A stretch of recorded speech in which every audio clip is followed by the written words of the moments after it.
And it was very clear that if there's another pandemic, we won't be ready, right? I think we escaped this one rather, well, but who knows what the next crisis could be. And so these are really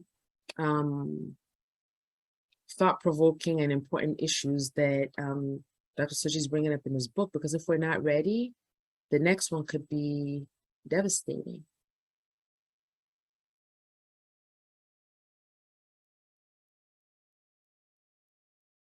Thanks, Zuera. I think she's on her way back to Nigeria.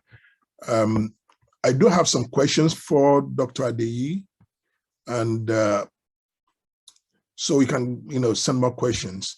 So the first question I have is, where can we get this book in Africa, or where can this book be bought in Africa? Dr. Adeyi. Thanks. I was just unmuting there. Thanks, Segun. Hi. The book can be purchased if, for those who have VPN access, you can easily get it. I understand on Amazon, the Kindle version is available on Amazon. So if you use VPN to access Amazon, you can buy the Kindle version directly. Otherwise, the other option is to get the hard copy from the publisher's website, and the hard copy looks like this, and the publisher is World Scientific. So if you go to their website, you can get that. They actually have a subsidiary that publishes out of, I believe, it's Southern Africa, and you can get it there on the African market. But I think the fastest and easiest way is the Kindle version, which you can download to your Kindle, or you can, if you don't have Kindle, you can read through your website, so that's an alternative. So another question is, how do you think global bodies like the World Bank can encourage or facilitate this idea of AIDS cessation to encourage local investment in health? Right. I actually think that the World Bank is very well placed to help with this, as well as the African Development Bank, because they have similar business models as development banks for the most part. Okay. Excuse me. This will take three approaches in my view. The first one, to decisively focus on institutions. So institutions like Centers for Disease Control and Prevention, National Institutes of Public Health, regulatory agencies, those dealing with strategic purchasing, things like excuse me, those enterprise dealing with quality assurance. Those are the kinds of institutional approaches that they should be focusing on, and they should get out of financing routine mother and child health services. This is 2022. I think it's time to end that kind of direct financing. Given their own involvement with broader dialogue with government, in terms of government macroeconomic and fiscal approaches, I think they can more proactively work with countries for transitioning out of traditional forms of domestic finance and of development assistance. And this is where the country's leaders themselves need to be more serious about it.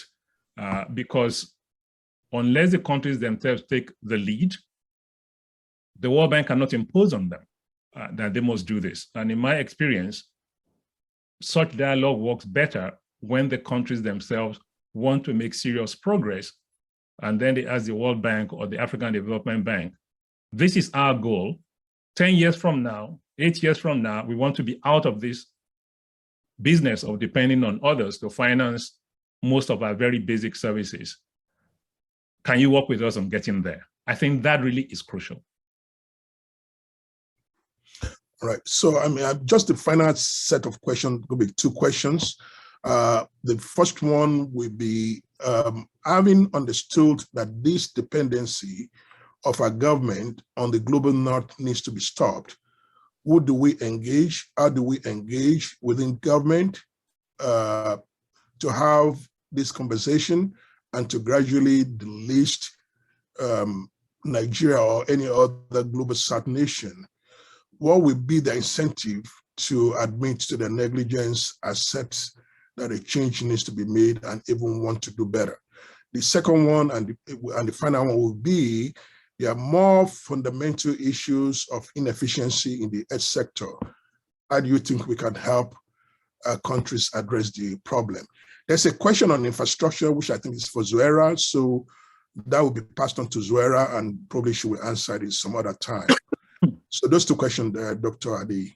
Right. The first one on engaging, I think the focus ought to be on the country Ministry of Finance, the country Ministry of Health, the country parliaments, and the executive. You notice I didn't even mention the Ministry of Health first, because they typically are not very powerful in the cabinet. So your country ministers of finance and health, as well as the legislature, those are very, or the parliament, whatever they are called, country to country, those are very important. For civil society, I think it's important to elevate these issues, especially during the electoral cycle. One of the reasons, in my understanding, that the pattern of dependency continues is because there is no consequence, or usually there is no consequence for poor performance when it comes to people's health and the health system. So it needs to be made clear that, well, if a government does not perform well, or at least is not demonstrated as making a serious effort, the electorate will punish that government when it comes to election time.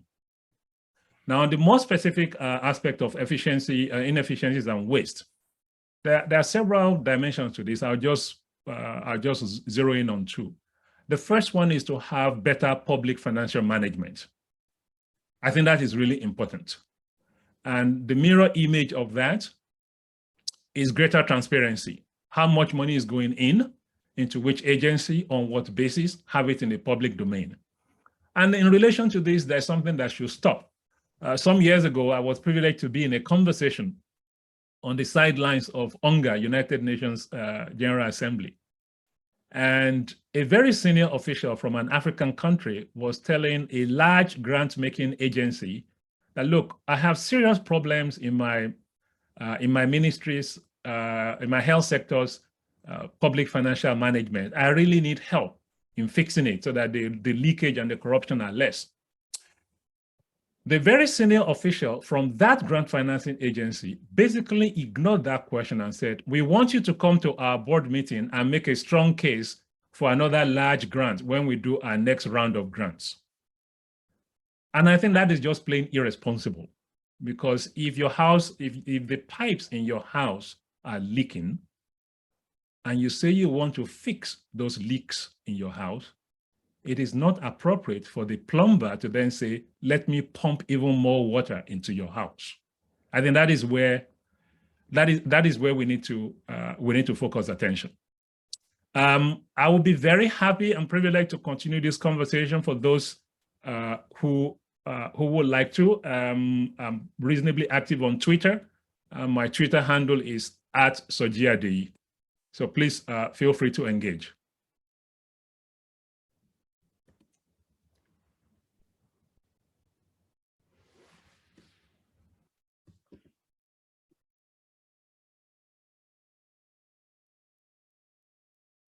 Segun, you are muted. Thanks. Yeah, I'm muted. Thank you.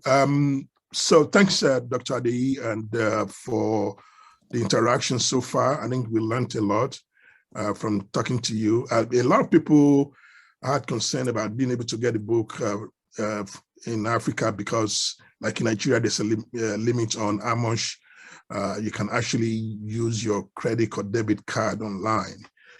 But I think, they can get in touch with you and you might be able to find a way to help them in that regard. So I'll pass this on to Dr. Norma Alade to close for the closing remark. Thanks. Thank you very much, Dr. Dowden. I want to say a big thank you to Dr. Adeyi, to Ms. Franny, for Ms. Zuaira, for their contributions to this rich discussion, which we know will continue offline. I also want to thank everybody for joining, taking time on your busy day to listen and engage and see how, we can work on driving the healthcare systems in Sub-Saharan Africa. So with that said, thank you very much and have a good day. We also would like to share with you that the ANADAC group will be conducting another webinar on climate change in the near future, and we'll definitely let you know about the timing and how to join. Thank you very much, everybody. Have a good day. Bye. All right, thank you. Thank you. Bye. Yeah. Bye. Thank you. Bye, everybody. Thank you very much. Okay, bye. Thank you.